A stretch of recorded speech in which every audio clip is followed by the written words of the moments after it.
제목으로 같이 은혜를 나누겠습니다.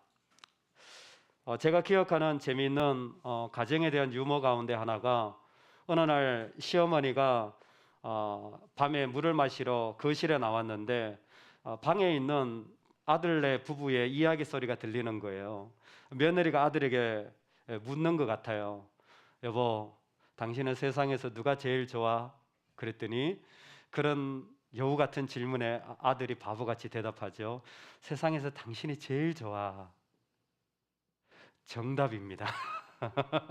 꼭 이렇게 대답하셔야 돼요. 두 번째 질문합니다. 두 번째는 누가 좋아? 그랬더니 아들이 대답합니다.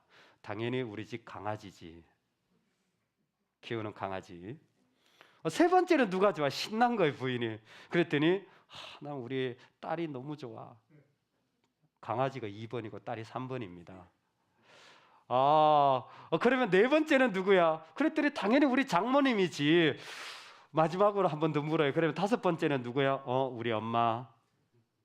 시어머니가 아들이 엄마 그 이야기를 들은 거예요. 그리고 그 다음날 아침 그 어머니가 노인정을 가시면서 냉장고에다가 스티커를 하나 딱 붙여놓죠. 그리고 메모를 이렇게 놨습니다. 1번 보아라, 5번 노인정 가마. 1번은 며느리, 5번은 자기라는 거죠.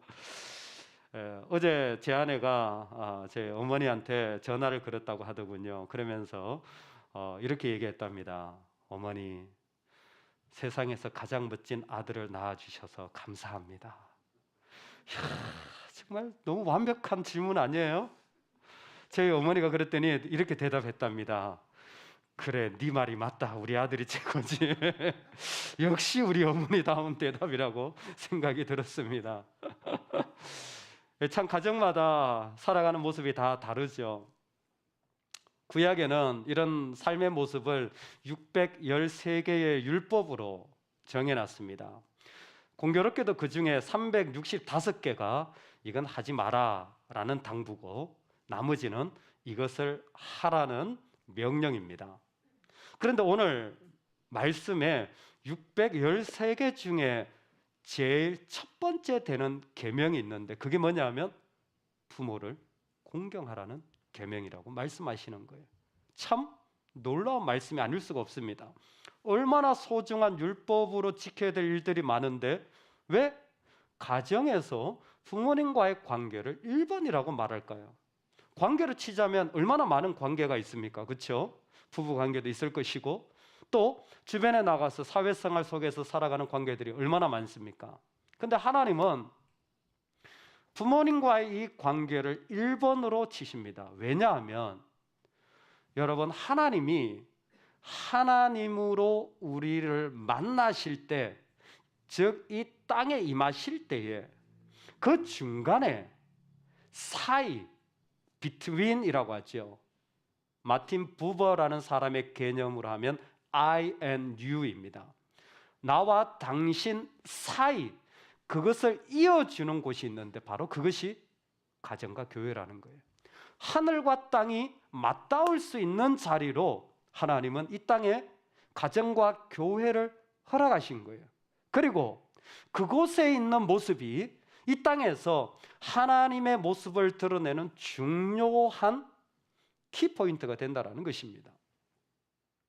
그렇다면 예수님이 오늘 이 에베소서를 통하여서 우리에게 말씀하시는 부모를 공경하라라는 것의 구체적인 모습은 무엇입니까? 주 안에서 공경하라입니다. 따라합시다. 주 안에서 공경하라. 우리 한 번만 더 합시다.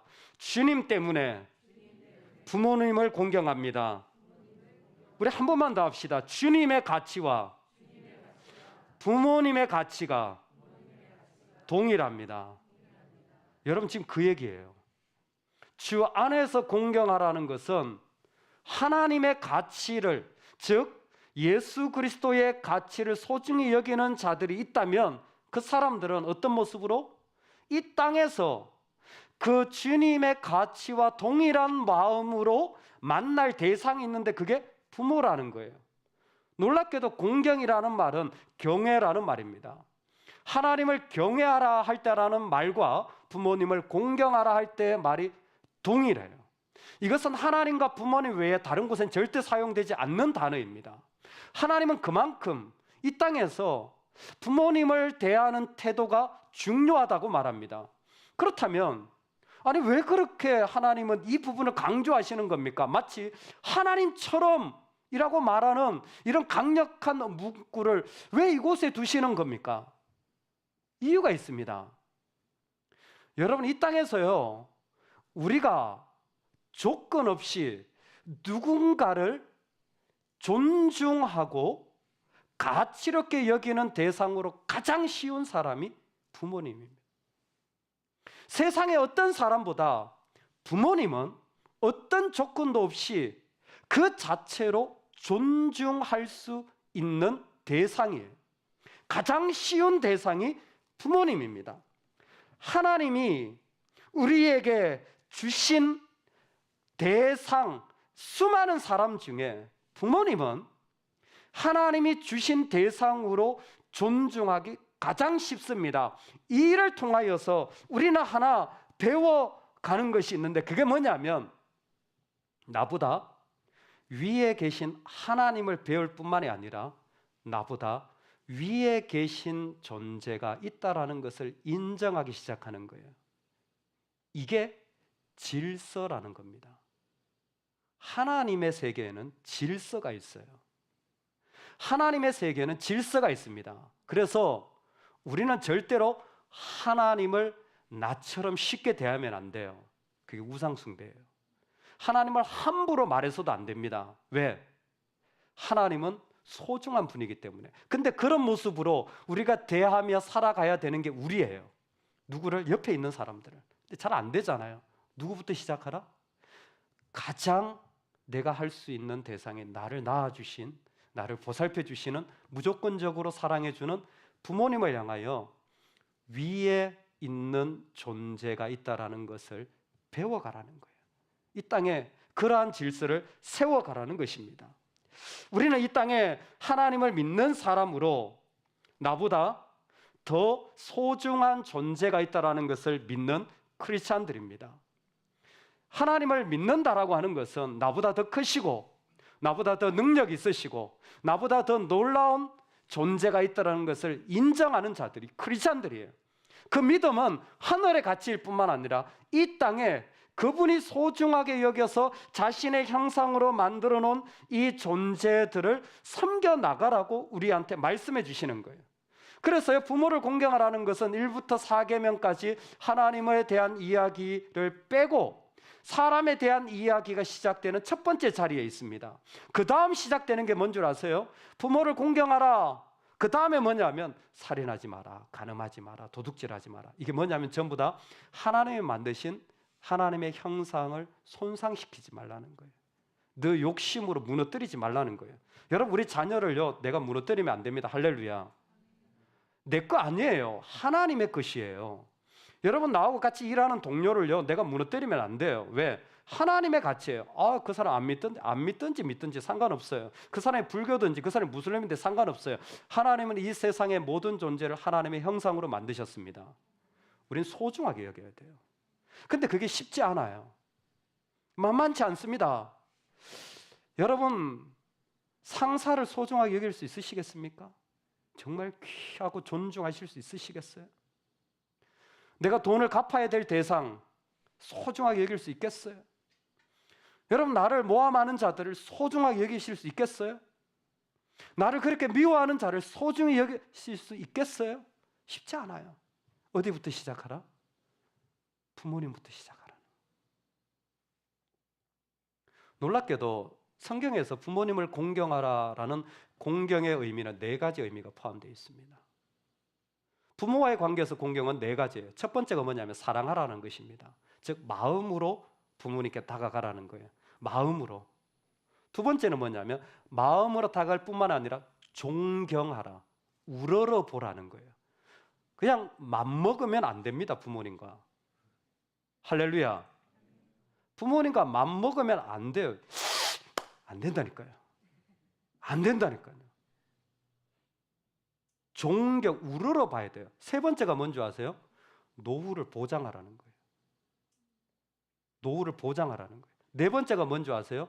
돌아가셔도 경외하라는 거예요. 부모님 돌아가셨잖아요. 돌아가셔도 가장 아름다운 기억만을 가져야 되는 게 자녀의 모습이에요. 하나님 이 말씀을 하실 때 참 재밌어요. 너희 부모를 순종하라 라고 했을 때 순종의 이야기는요, 그 다음에 아내들이 남편에게 하는 것, 아내들아 남편을 순종하라는 얘기도 나와요. 복종하라 그러잖아요. 근데 그때 아내들에게 하는 이 복종은요, 자발적입니다. 이게 능동적이에요. 내가 정말 하고 싶어서 하는 복종이에요. 내가 정말 내 남편이 너무 사랑스럽고 귀해서 하는 거예요. 억지로 하지 않아요. 억지로가 안 돼요. 그리고 억지로 할 필요도 없습니다. 정말 사랑을 해야 돼요. 근데 부모에 대한 건요, 반대로 수동이에요. 하나님이 계시기 때문에 무조건 내가 순종하듯이 부모님을 대해서는요, 내가 하고 싶을 때 하고 하기 싫으면 안 하고가 아니에요. 그냥 해야 되는 거예요.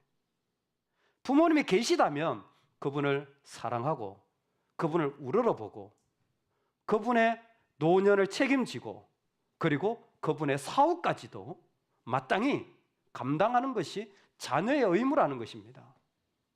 사실 이 본문은 출애굽기 시대에 10계명으로 준 거예요. 출애굽기를 보면 왜 이 말씀을 주셨냐면 애굽에서 나와서 이 땅 백성들이 가나안에 들어갈 때에 그 약속으로 주신 겁니다. 그렇죠? 근데 그 시대를 살펴보면 이 계명에 이런 것만 있는 게 아니에요. 부모와 자녀 간에 여러 가지 말들이 있습니다. 부모를 공경하라는 말씀도 있지만 이런 얘기도 있어요. 만약 자녀들이 부모님을 욕한다면 어떻게 하라? 돌로 쳐서 죽여라. 만약 자녀가 부모를 때린다면 어떻게 하라? 돌로 쳐서 죽이라. 돌로 쳐서 죽이라는 것에 핵심 있지 않아요? 당시에 무슨 일이 있었던 거예요? 부모를 욕하는 자식들이 있었던 거예요. 심지어 부모를 때리는 애들이 있었던 거예요. 자녀들이.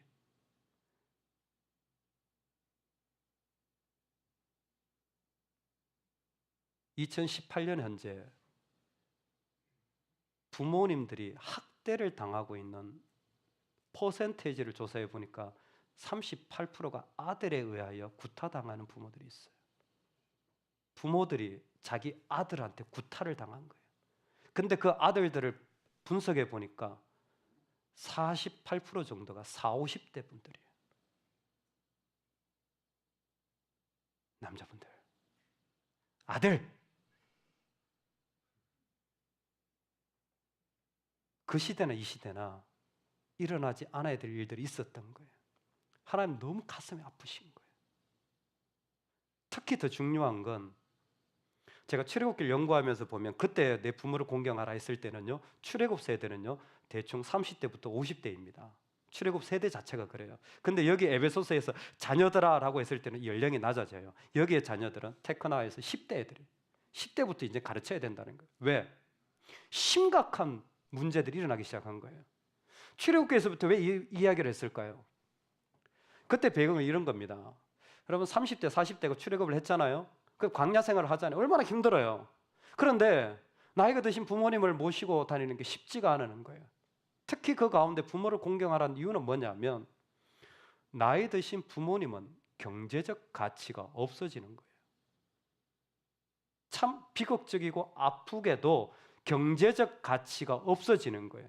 자녀한테 더 이상 이용할 혜택이 안 주어지는 거예요. 그랬을 때에 고대의 많은 사람들은 아이가 쓸모없으면 버립니다. 늑대 밥 먹이로. 마찬가지로 쓸모없는 노인네는 길거리에 버려버려요. 가족에 도움이 안 되니까. 하나님 뭐라고 하시냐? 경제적 가치가 없는 자들, 연약한 자들을 너희들은 그러면 안 된다. 지금 그 얘기 하시는 거예요. 너희들은 그러면 안 된다. 너희들한테 유익하지 않다고, 경제적으로 도움을 못 준다고, 아니 오히려 짐이 된다고, 너희들은 그러면 안 된다. 너희들은 오히려 더 섬겨야 된다. 그 얘기를 30대 했어요. 40대 했습니다. 시간이 갈수록 세상은 더 악해진 거예요. 지금 누구한테 합니까? 10대부터 하는 거예요. 너희들은 그러면 안 된다라는 거예요. 너희들은 약하여진 자를 섬겨야 돼. 왜? 그분들이 위대하기 때문에, 그분들이 많은 사랑을 줬기 때문에, 그것도 많습니다. 근데 크리스찬이 가지는 마음은 그게 아니에요. 그분들의 가치 때문이 아니라 주님의 가치 때문이에요. 내가 믿는 주님의 가치가 그분들 안에 있기 때문이에요. 지금 보기에 가난하고 지금 보기에 이용 가치가 없고 아무것도 할 무능력합니까? 아니에요. 하나님의 형상입니다. 할렐루야. 하나님의 가치가 있어요. 그 일들이 우리 가정에서부터 시작돼야 합니다. 세상을 살아가면서 얼마나 우리한테 그러한 존재들이 많은지 몰라요. 여러분 직장생활하면서 다 나한테 좋습니까? 유익하지 않은 사람들이 얼마나 많습니까? 사회생활하면서 다 나한테 잘해줍니까? 그렇지 않은 자리들이 훨씬 많잖아요. 그런데 하나님 말씀하시는 거예요. 존재 가치가 없는 사람이라도 너희들만큼은 함부로 대하지 마라. 그것이 이 계명에 담긴, 이 공동체에 담긴 너무너무 중요한 모습이에요. 왜? 이것이 이 땅을 하나님이 새롭게 하는 주님의 놀라운 방법이기 때문에 그렇습니다. 오늘 하나님은 이 일들을 통하여서 여전히 우리에게 바로 삶의 자리에서 주 안에서 그렇게 부모님을 섬겨 나가는 것은 믿음의 사람들이 하나님의 가치를 이 땅에서 제대로 배우고 훈련하는 중요한 과정이라는 것입니다. 좋을 때만이 아니에요. 전생애가 하나님 앞에 드려져야 합니다. 우리 인생은 내가 할 수 있을 때만이 아니에요. 내가 할 수 없을 때에도 우리 하나님께 소중하게 여겨져야 합니다. 할렐루야. 여러분 이 관점 우리한테 너무 중요합니다. 지금 내가 보기에 마음에 들지 않습니까? 배우자가? 지금 내가 보기에 자녀가 마음에 들지 않습니까? 지금을 보지 마십시오. 전생애가 하나님께 드려져야 될 줄로 믿습니다.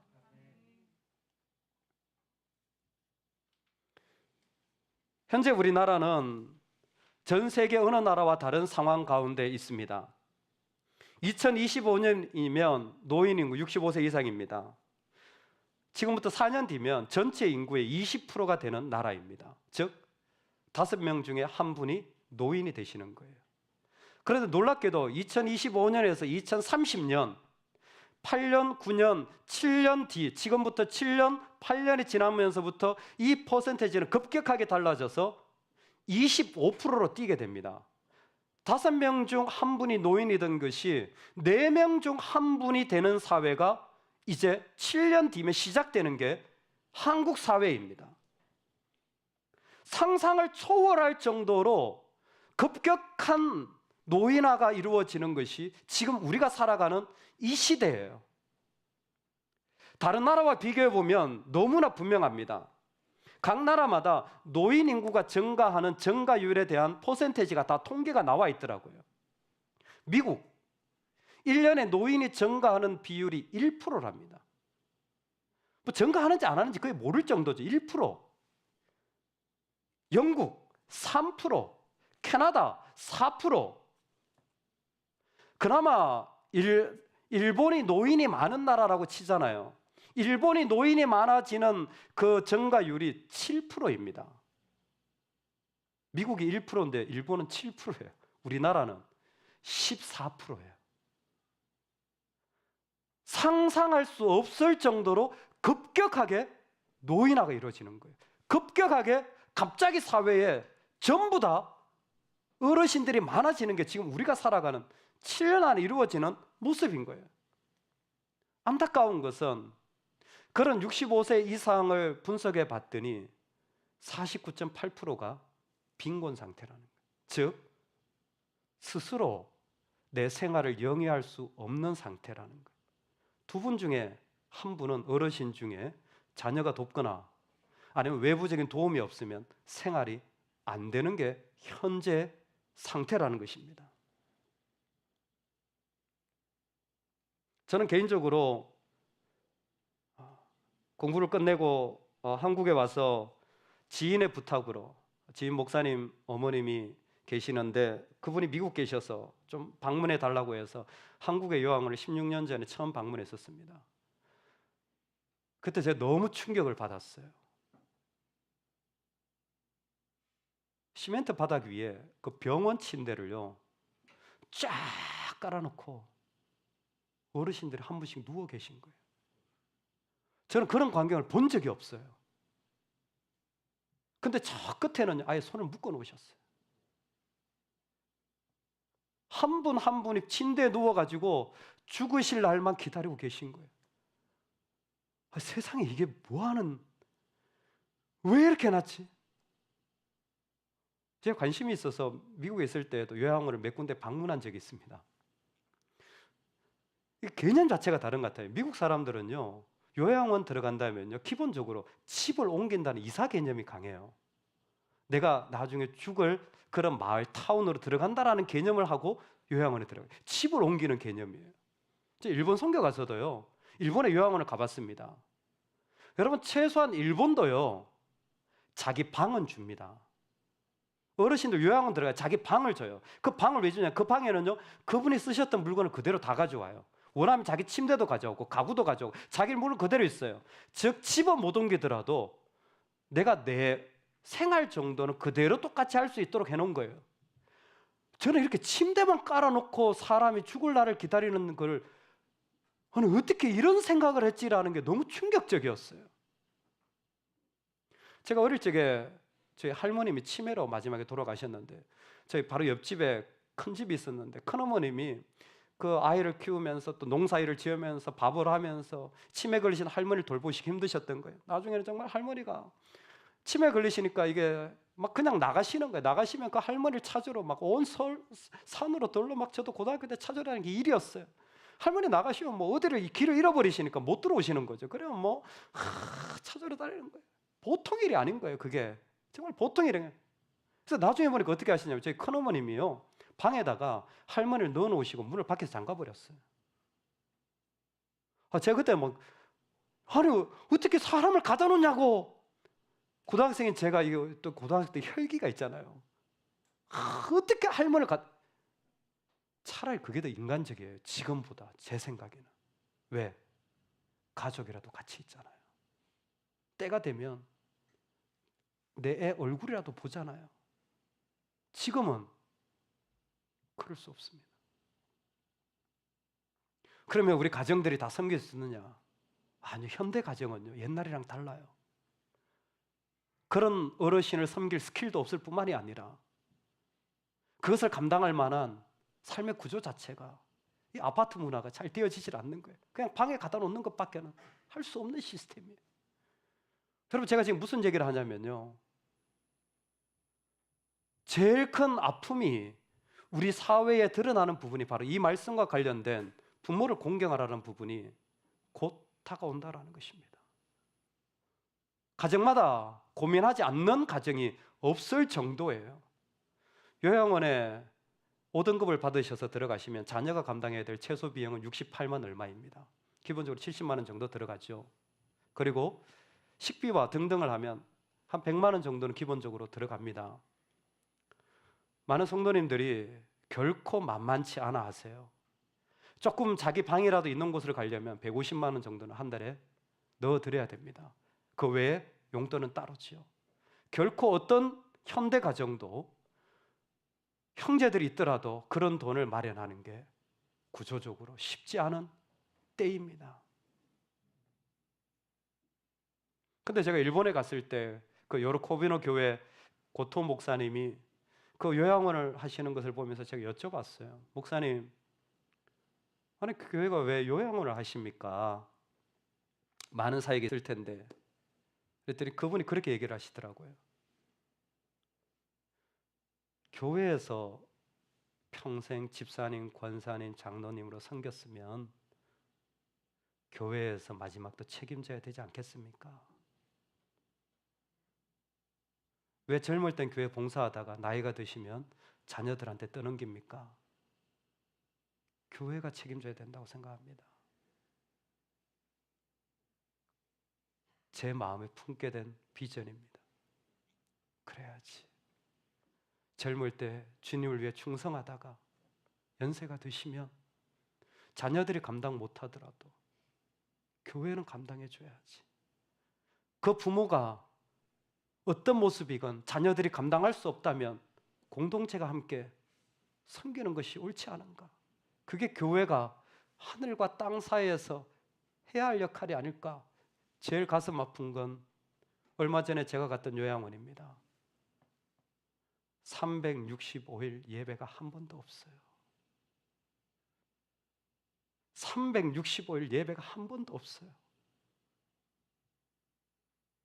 저 같으면 미칠 것 같아요. 매일 찬양의 기쁨과 하나님의 백성들을 만나는 즐거움으로 살던 사람이 들어가면 못 나오잖아요. 들어가면 못 나오잖아요. 근데 너무 요양원이 많으니까 예배를 할 수가 없는 거예요. 여러분, 우리는 삶의 끝까지 주님의 백성이길 원합니다. 저는 오늘 이 말씀에서 독특한 한 가지 부분을 발견했어요. 재밌는 것은 부모를 공경하라 그럽니다.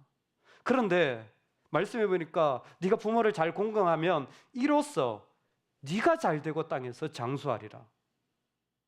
아니, 부모님 공경을 받으시면, 잘 성경을 받으면 부모님이 조금 더 건강하게 사시고 행복하게 사시고 아름답게 사시는 것이 축복 아닙니까? 근데 오늘 말씀해 보니까 그렇게 말씀하지 않아요. 우리가 부모님을 섬기면 뭐예요?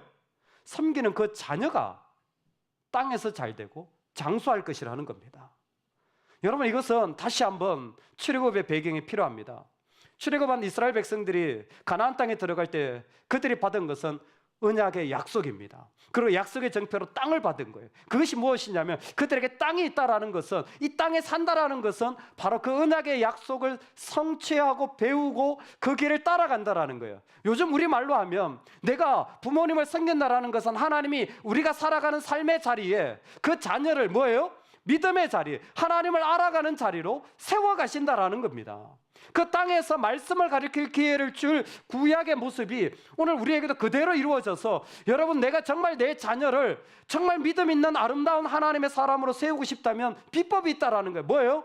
내가 나의 부모를 주님처럼 귀하게 여기는 마음을 대한다면 그 자녀들이 말하지 않아도 그 믿음 가운데 세워질 것이라는 겁니다. 할렐루야. 여러분, 하나님, 이것은 우리에게 주신 큰 도전이라고 생각되어집니다. 이 땅에 우리가 정말 믿음의 선순환을 해갈 중요한 위치에 있어요. 그건 내 자식만 끼고 사는 게 아니에요. 방향이 잘못됐습니다. 그 자식을 끼고 살기 전에 정말 내가 섬겨야 될 약한 자, 쓸모없는 자, 힘없는 자, 버려진 자들에게 내가 먼저 가야 돼요. 부모로부터 이 사회로, 내 삶의 자리로 가야 됩니다.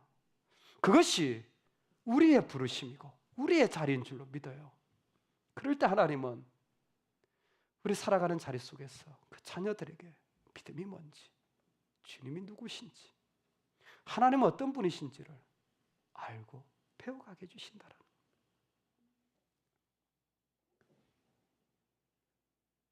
이 땅의 삶이 우리 가운데 얼마나 남았는지 모르겠지만 우리 모든 삶의 자리가, 저와 여러분이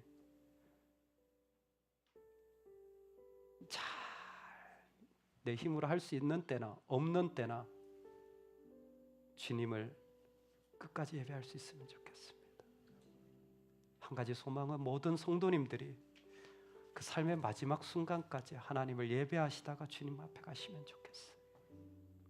그렇게 사랑받으시다가 주님 앞에 가셨으면 좋겠어요. 그 일들 우리 가정에서, 그 일들이 우리 교회가 힘을 써서 나가는 삶의 자리가 되어지면 좋겠습니다. 오늘 주님이 놀랍게 말씀하신 나의 가치를 가지고, 하나님의 가치를 가지고 가정에 들어가라고 말씀하신 이 은혜가 우리 모두에게 전하여지기를 간절히 축원합니다. 우리 교회가 이 부르심에 응답되기를, 이 시대 속에 쓰임받기를 간절히 축원합니다. 하나님 아버지, 우리를 부르신 주님 앞에 나아갑니다. 마지막 순간 그때까지 당신을 예배하는 은혜가 있기를 원합니다.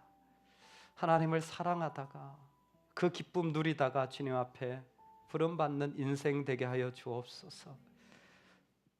한 사람 한 사람, 이 사회가 할 수 없는 수많은 아픔들이 있습니다. 그 중에 특별히 구조적인 어려움을 겪고 있는 이 땅 가운데 하나님, 우리 교회를 사용하여 주시옵소서. 하나님, 우리를 사용하여 주옵소서. 혼자 할 수 없지만 우리가 함께 기도하며 이 일들을 통하여 이루어 나갈 때 정말 이 땅을 섬겨 나가고 이 사회를 섬겨 나가는 은혜가 가득하게 하여 주옵소서.